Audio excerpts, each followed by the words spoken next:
orang yang zalim, orang yang sombong, orang yang ingkar, orang yang melanggar hukum syariat Allah, orang yang nggak mau beriman, orang yang nggak mau beribadah, itu akan mendapatkan minuman di neraka nanti, yang apabila minuman itu terbuat dari besi yang mendidih, apabila diminum menghanguskan wajahnya, menghancurkan isi perutnya. Atau minumannya adalah yaitu dari nanah darah yang bau busuk dan menjijikkan. Maka kita mulai hari ini kuantumnya gini bun. Kalau kita membaca ayat tentang neraka, neraka itu pasti tempat yang buruk, yang menjijikan, mengerikan, menakutkan, tempat yang dilaknat, dimurkai oleh Allah. Penghuninya juga orang yang buruk, yang suka berdusta, yang zalim, yang suka menipu, yang pelit, yang suka ngegibah, yang suka nyakitin anak mertua, yang nyebelin, yang nggak mau beriman. Pokoknya buruk, ngutang nggak bayar-bayar.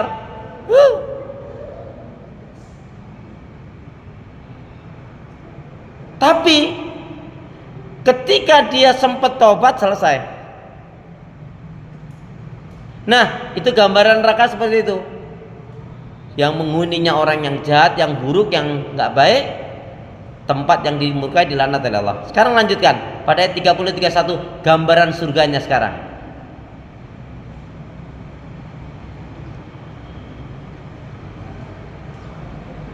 Ya, tadi gambaran nerakanya, sekarang gambaran surganya. Sungguh, mereka yang beriman dan mengerjakan kebajikan, kami benar-benar tidak akan menyia-nyiakan pahala orang yang mengerjakan perbuatan yang baik itu. Ayat 31-nya. Mereka itulah yang memperoleh surga yang mengalir di bawahnya sungai-sungai dalam surga itu. Mereka diberi hiasan gelang emas, dan mereka memakai pakaian hijau dan sutra halus dan sutra tebal, sedang mereka duduk sambil bersandar di atas dipan-dipan yang indah. Itulah sebaik-baik pahala dan tempat istirahat yang indah. Masya Allah. Bandingkan itu ayat. Jadi ketika disebut surga, itu tempat yang baik, yang megah, yang mewah, tempat yang indah, tempat yang sangat dicintai, dimuliakan oleh Allah. Harum wangi semerbak, semuanya keindahan, kebaikan, kemuliaan. Penghuninya orang-orang yang baik, orang yang taat, orang yang beriman, orang yang bersyukur, orang yang bertauhid, orang yang sabar, orang yang bersyukur manakala diberi kebaikan, kesenangan, kenikmatan, sabar ketika diujian tidak menyenangkan, orang yang mudah memaafkan kesalahan orang lain, orang yang menolak keburukan, kejahatan dengan kebaikan, orang yang nggak punya sifat hasad, iri, dengki, benci, dendam, orang yang nggak kusra dalam hidupnya. Tahu kusra? Rakus. Orang yang jujur, orang yang amanah. Jadi kalau ibu pernah dengar, neraka itu banyak dipenuhi oleh kaum, neraka itu banyak dipenuhi oleh kaum yang durhaka. Kok malah daftar? Itu mohon maaf bun, itu keterangannya ustadznya mungkin belum selesai atau jamaahnya ngantuk. Jadi gini, neraka itu banyak dipenuhi oleh kaum wanita. Yang keterangannya apa? Wanita yang suka nyakitin anak mertua, wanita yang suka mengungkit kebaikan, wanita yang suka gibang rubing gosip, wanita yang kikir, wanita yang lambenya turah itu. Bu, ini saya contohkan istri yang solihah dengan yang nggak solihah. Berarti istri yang di akhirat nanti dia akan mendapatkan neraka, juga mendapatkan surga. Ini kalau istri yang nggak solihah ini contohnya gini. Suaminya manggil, "Ma, sini ma." "Iya, antar." "Sini dong ma." Iya, nggak sabar amat sih. "Cepetan dikit dong ma." "Iya." Ayah, ada apa sih pak panggil-panggil? "Enggak ma, ini alhamdulillah bulan ini aku dapat bonus 2.500.000. Ah terus? Tapi mohon maaf ma, aku izin ya ma ya, boleh nggak yang 1.500.000-nya aku kasihkan orang tuaku? Apa? Enggak, yang 1.500.000-nya mau tak kasihkan orang tuaku, boleh nggak? Apa? Mau kasih orang tuamu? Terus kasih terus, kasih. Gara-gara istrinya seperti itu, suaminya atut. Suaminya takut ndak jadi ngasih orang tuanya.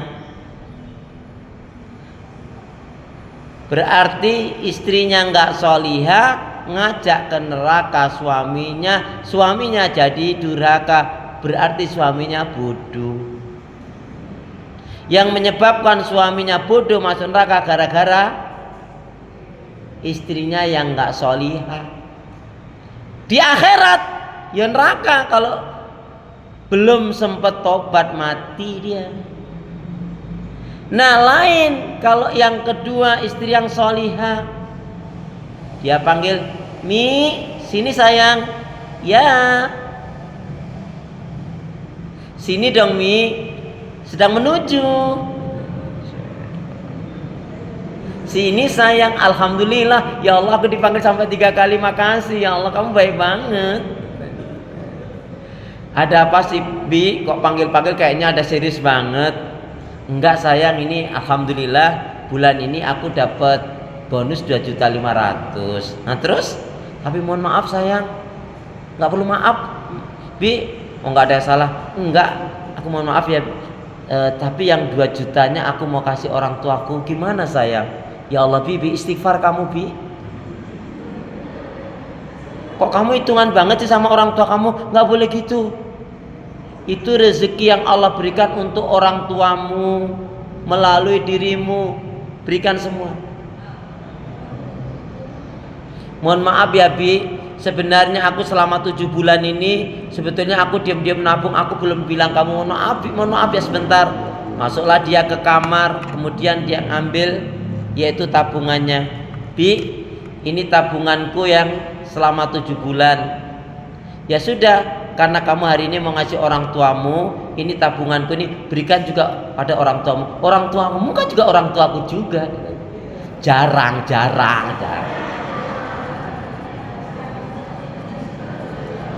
Halo?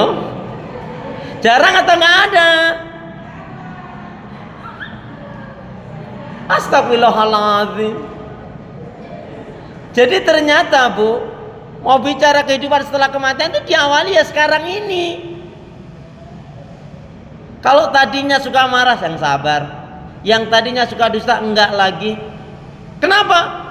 Karena yang paling banyak menyebabkan pria atau wanita masuk neraka dikarenakan lidahnya. Sama, mau pria atau wanita masuk neraka paling banyak penyebabnya dikarenakan lidahnya. Karena lidah harus dijaga. Karena lidah tak bertulang, bukan. Tapi karena lidah harus dijaga. Kan mulutmu, lidahmu adalah surga nerakamu. Harimau di hutan sana, Taman Safari, Bonbin, Ragunan. Jadi mulutmu, lidahmu adalah surga nerakamu. Makanya yuk bergegaslah. Waktu kita tidak terlalu lama, waktu kita hanya sebentar saja. Kita semangat mati, nggak semangat juga mati. Yuk bergegaslah. Waktu kita tidak terlalu lama, waktu kita hanya sebentar saja. Yuk beramal cerdas di waktu terbatas sampai tuntas dengan ikhlas. Amin. Bu, jadi ketika kita melakukan kebaikan itu, insya Allah surga yang Allah janjikan itu Allah akan berikan. Sekarang masalahnya cuma satu, pantas nggak kita ini? Sudah pantas belum kita ini menjadi penghuni surganya Allah? Nggak ada pilihan. Hidup ini pilihan Bu. Makanya tentukan pilihan, sandarkan kepada Allah. Tentukan pilihan, hadapi kenyataan, kembalikan, sandarkan kepada Allah. Bu, hidup ini pilihan. Mau tumbuh atau layu, mau bangkit atau sakit, mau susah atau mau bahagia, mau surga atau neraka, tergantung diri kita dengan minta pertolongan kekuatan kepada Allah. Amin. Makanya ketika kita menginginkan surga harus serius dong. Amalan yang kita lakukan adalah kehidupan yang membawa kita bahagia. Toh? Coba saya mau tanya dengan ibu dengan 3 pertanyaan yang ekstrim. Pertama pertanyaannya, ibu-ibu amal kebaikan ibadahnya sudah baik, benar dan sempurna atau belum? Ibu-ibu amal kebaikan ibadahnya sudah baik, benar dan sempurna atau belum?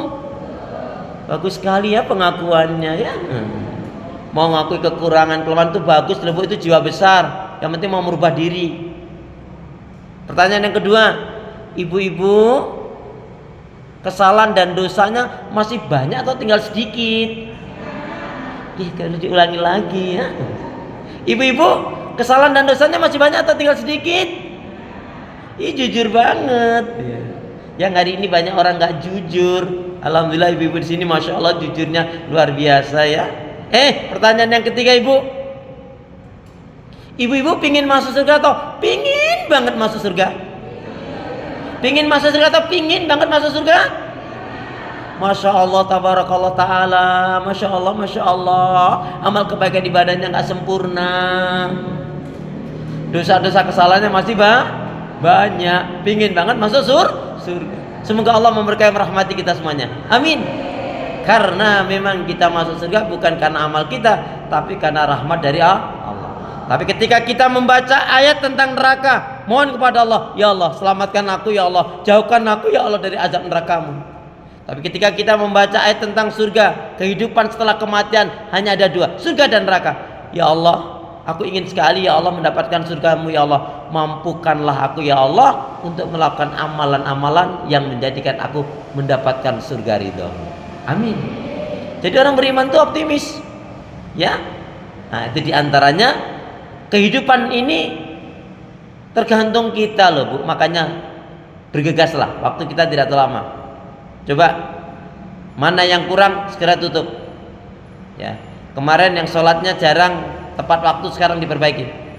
Yang kemarin masih suka marah-marah, enggak lagi. Yang kemarin sama suami agak kasar, enggak lagi. Biasanya kalau masuk rumah assalamualaikum, sekarang coba nanti praktekkan assalamualaikum.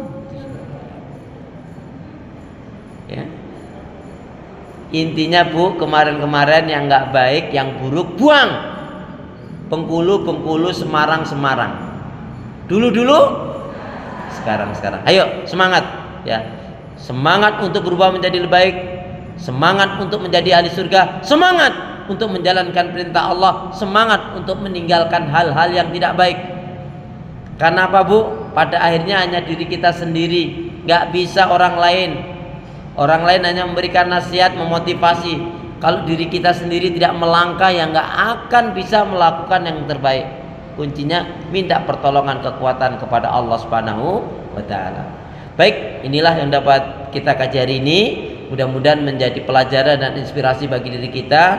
Yuk kita berdoa dengan beberapa doa. Ada pertanyaan atau buka tanya jawab? Boleh silakan kalau ada yang mau bertanya.